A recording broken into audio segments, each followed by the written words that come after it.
people, how's it going? Welcome to another video. Welcome to, I guess, a gig review video. I'm not entirely sure. For those who are unaware, today is Monday, the 10th of March, and on Saturday, the 8th of March, I went down to Wellington, New Zealand, and witnessed Alestorm live, the mega massive pirate metal band from Europe. Like, you know, wherever they're from all over the place, really. This is the second time I've seen these guys live, and it was just amazing fun.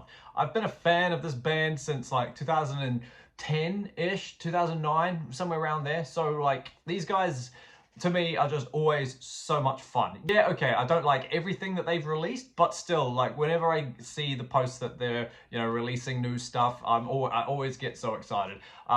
It was just an awesome show. It took place in the San Fran, which is a little club bar down in Wellington that holds maximum about 400 people. So it was a very, very small box type gig. But honestly, in a way, I prefer those shows because there's a lot more intimacy with the band, and there's a lot more, just, you know, like real personalness about it. It makes it a lot easier to meet them as well and all that jazz, which was fun. I met Christopher Bales, the singer. He looked absolutely shattered after the show, but he still came out, said hi, took some pics with people, and yeah, just an all-round awesome dude. But yeah, I'm just gonna take you through, we're just going to talk about it, really. It's not anything special. It's just me rambling about how much fun I had at the gig. So yeah, if you've seen Alestorm live, you know what I mean. If you haven't seen Alestorm live, I highly recommend you go and watch them anywhere you can, whether it's in a club or at a festival. Probably a festival would be more fun because they got the massive open stage and there'll be like inflatable ducks and all the rest of it. Whereas at a little 400-person venue like mine, there wasn't much of that. But that's okay. It doesn't matter. The gig was awesome. So yeah, I won't lie, I studied the set list prior to the show. Not that I needed to, because I know virtually every Alestorm song off the bat without going too into it. Like, yeah, there's some deep cuts off the second album that I don't really know, and I haven't learned every word off the Dead Marauder EP that they released last year. But, you know, more or less, I could do well without studying it. However, when I saw the set list, I was like, it's pretty banger stacked, but there was it lacked the epics that I was preparing for. Do you know what I mean? I remember last time I saw them in 2019 in Auckland, they played 1741, the Battle of Cartagena, which was just awesome, and that wasn't on the set list this time, and I was like, that's a shame, you know, because that song, if you know it, is, you know, 8 minutes of just real pirate warness. But they surprised me and threw it in. It was honestly awesome. They opened with Keelhauled. Naturally, you know, at first I was like, I don't think that's the best opener. But at the same time, after seeing it live now twice as the opener, I was like, oh, okay, nah, this one actually goes hard as the opener. We all know Keelhauled. It's the first song I heard by the band. It's probably the first song you heard by the band as well. So we all know that song. It's honestly great fun. And then, yeah, they stack it out with, you know, familiar songs at the start. What was the second song? I think it went into Mexico, and then I can't remember the order per se. Maybe I should get it in front of me. Yeah, so I was right. They opened with Keelhauled, obviously, and then they went into Shipwrecked from Back Through Time. Honestly, great fun song. I've loved that song for a long time. Just real crowd-pleasing, real crowd sing-along songs. That's a fun thing about Alestorm. It's folky pirate, right? The show was like half metal show, half rave, and we'll get to why it was a rave soon. But yeah, they went in from Shipwrecked, and then they went into Mexico, which is from No Grave But the Sea. It was just, that song is just great fun in itself. I was just like, yo ho Mexico, you know, that song is just fantastic anyway. And then they busted out a new song off the latest album, Seventh Rum, called Under Blackened Banners, which at first I was like, really? That's the song you're gonna pick off the last album? But honestly, it went down great. I loved Under Blackened Banners. I wasn't per se at the front of the gig when I wanted to be, but like when I got there, because it's such a jam-packed tight show, I was like, I'm not going to bother wrestling to get to the front. So you could see a clear divide of like Alestorm fans and casual fans who were just there for a night out, you know? And I was like somewhat at the back of the diehard fans. So here I am, throwing my arms around, I'm doing this kind of stuff, you know, I'm under blackened banners, I'm looking to the sky and I'm throwing my arms about. The people around me were probably like, this guy either needs to go to the front or calm down. But honestly, I don't care. I've paid my money to see the band. I wasn't obscuring anybody's view, and if they did, they could have moved. But yeah, like, you know, I'm not an obnoxious concert goer. Trust me, if anything, I'm the complete opposite. But when it's a band like this that I love more than anything, things happen. Do you know what I'm saying? But yeah, so Under Blackened Banners was awesome fun. And then they went into Alestorm, the title track off No Grave But the Sea. Sorry, the title band, song off No Grave But the Sea. That was probably the heaviest song at first, the first heaviest song, because it's got Elliot growling in the verse and whatnot, but still a great crowd song. Rum, beer, quests, and mead. We're throwing our arms in the air. People are throwing rubber swords. There were a lot of people dressed as pirates in the audience, which was just great fun as well. I wore my Glory Hammer shirt and my Alestorm kilt that I have, because I don't actually have an Alestorm shirt, believe it or not, but I do have an Alestorm kilt that I've only ever worn like to these 2 shows, and maybe on like the odd Christmas day, because I'm never gonna wear it. I'm not Scottish at all, at least I don't think I am. But yeah, Alestorm was great. And then we went into 1741, which I was not prepared for. Like I said, I studied the set list, and 1741 was not on there, so I was just like, Chris, the singer, was like, "Tell me, Wellington, do you guys like battles?" And at first I was like, oh my god, what? And then he's like, and yeah, do you like whatever? And I was like, 1741. It was just mad. If you know that song, you know how amazing that song is live. Just, good god, cannons are firing everywhere, people are shouting. It's got that breakdown heavy part. It's just insane. And then the bullet holes, I was dead after that. I could have gone home after that song, to be honest, and been happy, but hey, it's all right, because we hung around for the whole thing, and we got Hangover, the silly Tyra Cruz cover. Again, bit of a dumb song, but it fits the whole pirate vibe of, so much drinking that we've got a hangover. Whoa! That was just silly fun. And then Fanny Bors comes up from the Curse of Crystal Coconut album. Great song. Again, Fanny Bors, real loud crowd shout back to the singer type of song. Honestly, good fun. And then, well, I won't say it changed, but then finally, Paddy Gurdy, the hurdy-gurdy player, who's not officially in the band, but she might as well be, finally gets like some spotlight with these next 2 songs. The Zombie Ate My Pirate Ship from Curse of Crystal Coconut again. She has the vocal in it, and the actual hurdy-gurdy's in it, whereas she's sort of dabbling in the previous songs that we had, but like, you can tell she's not at the forefront of those songs, unlike this one, Zombies.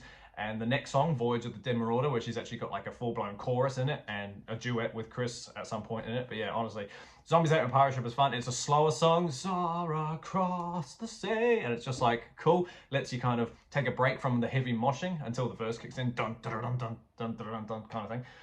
Dead Marauder is another fast one. Yeah, Sail Away, Dead Marauder, with Paddy Gurdy on the vocals, doing in the chorus, like I said before. But yeah, and then out of absolute nowhere, they bust out a song called Big Ship, Little Ship, which I only know because I've got the wooden box edition of Curse of the Crystal Coconut, which has a 7-inch LP in it of Big Ship, Little Ship on one side, and what's on the other side?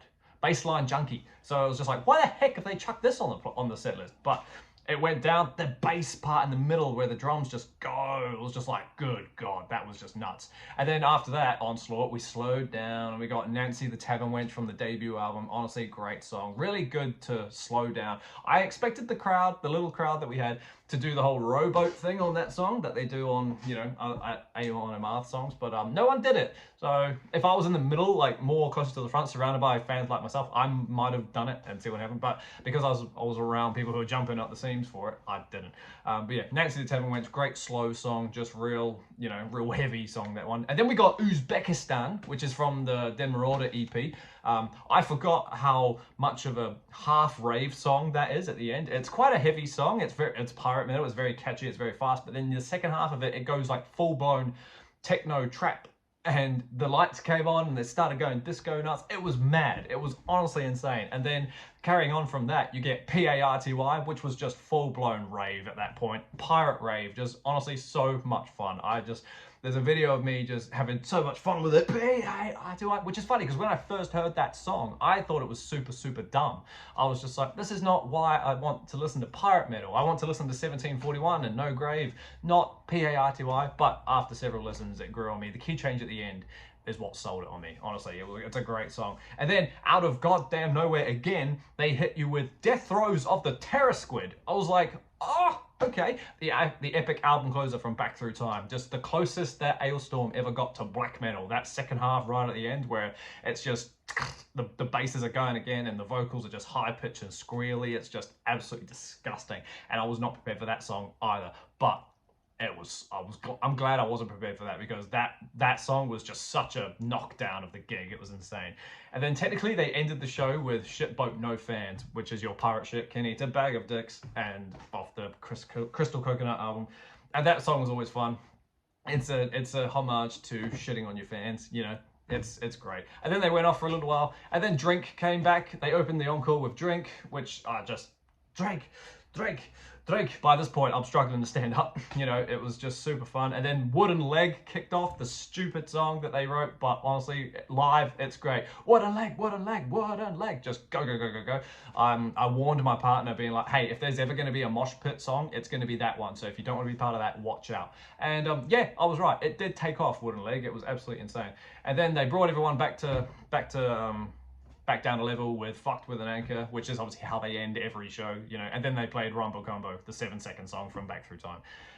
Yeah, all in all, great song. If you follow Alestorm on Instagram, you're aware of their plectrum pick game that they've been playing on this tour, where they take a photo, or they film themselves with their guitar pick, putting it in random locations in amongst the city of where they're playing. I put the notifications on for the band when they came to Wellington, just so I could see immediately where and when they posted it.